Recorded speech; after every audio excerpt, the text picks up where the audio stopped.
अस्सलाम वालेकुम स्टूडेंट्स। आज हम शुरू करने वाले हैं सेकंड ईयर का चैप्टर नंबर 3 जो कि नया सिलेबस आया है 2026 का, यूनिट नंबर 3 जिसका नाम है इंटीग्रेशन। तो सबसे पहले इसका इंट्रोडक्शन है। इंट्रोडक्शन में हम ये जान लेते हैं कि इंटीग्रेशन होता क्या है, इसका इस्तेमाल क्या है, इसे हम पढ़ते क्यों हैं। कोई भी चीज़ है तो उसको पढ़ने के लिए उसकी कुछ ना कुछ पीछे रीज़न होती है कि उसका इस्तेमाल होता है रियल लाइफ में।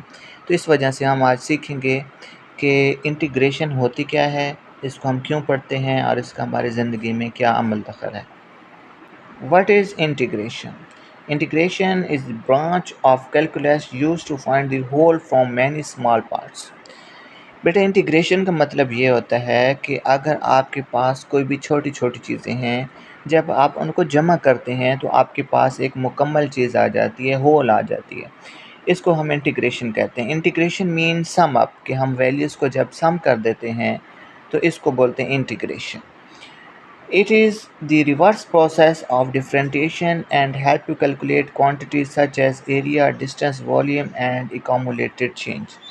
इसकी मदद से हम क्या करते हैं कि एरिया फाइंड कर सकते हैं, डिस्टेंस फाइंड कर सकते हैं, वॉल्यूम फाइंड कर सकते हैं, accumulated चेंज फाइंड कर सकते हैं कि किसी भी चीज़ में चेंज कितना आया है। इसका फार्मूला हमारे पास होता है इंटीग्रेशन। इस साइन को बेटा कहते हैं इंटेग्रल साइन। ये इंटेग्रल सिंबल साथ लिखा हुआ भी है। उसके बाद लिमिट ऑफ इंटीग्रेशन, ये जो हमारे पास ए होता है और ये जो बी होता है इन्हें कहते हैं लिमिट्स ऑफ इंटीग्रेशन। यहाँ पे हमारा फंक्शन होता है।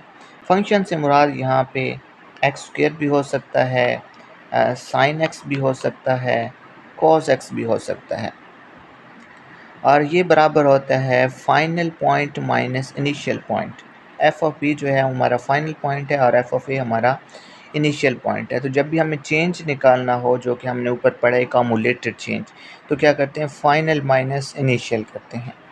उसके बाद बेटा हमारे पास एक एग्जांपल है कि हमारे पास अगर एक कर्व है, ये हमारे पास एक कर्व बनी हुई है, इस कर्व के नीचे जो एरिया है ये सारा हमने फाइंड करना है। तो इसको फाइंड करने के लिए हमने क्या करना है कि ये जो सारा एरिया है इसको स्मॉल हिस्सों में डिवाइड कर देना है, यानी रेक्टेंगल्स में डिवाइड कर देना है। ये सारे आप जब डिवाइड करेंगे, अब आप यहाँ पे देखें तो हमारे पास बहुत सारे रेक्टेंगल बन चुके हैं। तो रेक्टेंगल का एरिया हमें पता होता है कि क्या होता है, rectangle is equal length multiply by width. तो जब ये हम मल्टीप्लाई करेंगे तो हर एक रेक्टेंगल का एरिया आ जाएगा। जब हर एक रेक्टेंगल का एरिया हमारे पास निकल आएगा तो उन सब को हमने जमा कर देना है। तो जो हमारे पास टोटल एरिया आएगा उसको इंटीग्रेशन कहते हैं। आगे हमारे पास है एप्लीकेशन ऑफ इंटीग्रेशन, कि ये इंटीग्रेशन जो है कहाँ कहाँ पे इस्तेमाल होता है। तो इसको हम यूज़ करते हैं किसी भी कर्व के अंदर का एरिया, ये जो हमारे पास नीचे एरिया बन रहा है ये कितना है, ये हम इसकी मदद से फाइंड कर सकते हैं। दूसरा इसका जो यूज़ है वो है कि वॉल्यूम ऑफ सॉलिड आप इसकी मदद से निकाल सकते हैं। कोई भी आपको बहुत सॉलिड दिया गया हो, उसका आपने अगर वॉल्यूम निकालना हो तो वो इंटीग्रेशन को यूज़ करके आप निकाल सकते हैं। तीसरा बेटा इसका फ़िज़िक्स में इस्तेमाल है कि ये कहाँ कहाँ पे एप्लीकेबल है। तो बेटा फ़िज़िक्स के अंदर ये डिस्प्लेसमेंट निकालता है। उसके बाद आपने वर्क एनर्जी थ्योरम पढ़ा होगा, उसमें ये यूज़ करते हैं। दूसरा, आपने सेंटर ऑफ मास निकालना हो तो टार्क को इंटीग्रेट करें, यानी सारे टार्क्स को जमा करें, तो हमारे पास क्या आता है, सेंटर ऑफ मास आ जाता है। नेक्स्ट इसका यूज़ है इकोनॉमिक्स में, ये इकोनॉमिक्स में भी इस्तेमाल होता है। उसके बाद ये मेडिसन वगैरह में इस्तेमाल होते हैं, इंजीनियरिंग वगैरह में ये जो पुल वगैरह होते हैं इनको बनाने में इस्तेमाल होता है। तो overall moral of the story ये है कि एप्लीकेशन ऑफ इंटीग्रेशन बहुत सारी हैं। किसी भी चीज़ को हम तब पढ़ते हैं मैथ के अंदर जब उसका कोई ना कोई हमारी ज़िंदगी में इस्तेमाल होता है। तो बेटा ये इंटीग्रेशन का इस्तेमाल था, एप्लीकेशन थी कि इंटीग्रेशन होता क्या है, इसको हम पढ़ते क्यों हैं, ये सारा आज हमने डिस्कस किया। आगे बेटा हमारे पास इंटीग्रेशन के कुछ फार्मूले हैं जो कि हमें पता होने चाहिए, तभी तो हम आगे सवाल कर पाएंगे। पिछले चैप्टर में बेटा आपने पढ़ा है कि जब भी हम डेरिवेटिव लेते हैं किसी भी कांस्टेंट का तो वो ज़ीरो के बराबर आता है। मतलब ये है कि आप अगर डेरिवेटिव ले रहे हैं D by D x of 2, तो ये हमेशा ज़ीरो के बराबर आता है।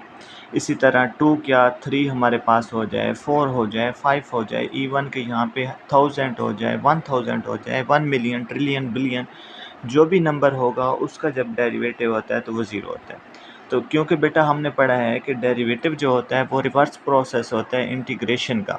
तो जब हम ज़ीरो की इंटीग्रेशन करते हैं तो हमारे पास सी आता है।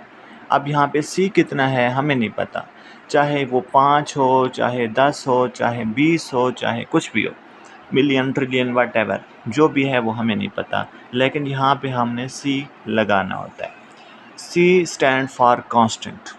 उसके बाद बेटा जब भी हम किसी भी एक्स का डेरिवेटिव लेते होते थे तो हमारे पास क्या आता था, 1 आता था। यहाँ पे क्योंकि इंटीग्रेशन जो है वो रिवर्स प्रोसेस है, तो आपने जब 1 की इंटीग्रेशन करनी है तो ये हमारे पास बेटा आएगा x, और ये जो c है ये हमने हर एक टर्म के साथ लगाना होता है, क्योंकि c जो है वो एक कांस्टेंट है, ठीक है। तो कांस्टेंट हर टर्म के साथ आता है, ये बाय फार्मूला होता है। उसके बाद बेटा जब भी हम किसी भी वेरिएबल का डेरिवेटिव लेते थे जिसके ऊपर कुछ ना कुछ पावर होती थी, तो यहाँ पे हम लगाते थे पावर रूल। पावर रूल क्या होता था कि जो पावर है वो शुरू में आ जाती थी, जैसे इसकी पावर n है तो n शुरू में आ गया, और जो इसकी ओरिजिनल पावर थी जो कि n थी उसमें से हमने एक लेस करना आता था n-1। तो ये हमारे पास पावर रूल था डेरिवेटिव के अंदर। उसके बाद हमारे पास जो इंटीग्रेशन का पावर रूल है, ज़ाहिर बात है इसका अपोजिट प्रोसेस है, रिवर्स प्रोसेस है। तो जब भी हमने किसी भी वेरिएबल जिसके ऊपर कुछ ना कुछ पावर हो उसकी इंटीग्रेशन करनी है तो यहाँ पावर में क्या करते हैं, एक जमा करते हैं, और वही पावर आपने नीचे भी लिखनी है। यहाँ पे पावर को शुरू में मल्टीप्लाई करते थे और यहाँ पे आपने नीचे लिखना है, डिवाइड करना है, क्योंकि रिवर्स प्रोसेस है तो मल्टीप्लाई किस में चला गया, डिवीजन में चला गया, और प्लस सी कांस्टेंट वो आपने हर एक में लगाना है। उसके बाद बेटा जब भी हम किसी भी लॉग वाले का डेरिवेटिव लेते थे तो हमारे पास आता था 1/x, और सेम इसका रिवर्स प्रोसेस सामने है, इंटीग्रेशन। तो जब भी आपने इंटीग्रेशन करनी है 1/x की तो ये हमारे पास होता है log x प्लस सी।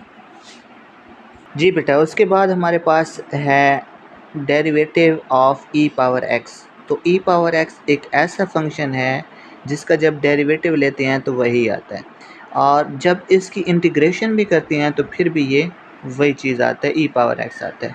बस यहाँ पे थोड़ा सा फ़र्क ये है कि साथ कांस्टेंट आ जाता है c, जो कि हर फार्मूले में आ रहा है। तो इसकी जो है integration e power x dx integrate करें तो क्या आता है, ex प्लस सी।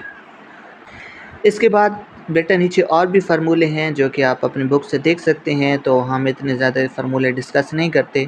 अब हम आगे चलते हैं अपनी मेन एक्सरसाइज 3.1 की जानिब और सॉल्व करते हैं क्वेश्चन नंबर 1 को।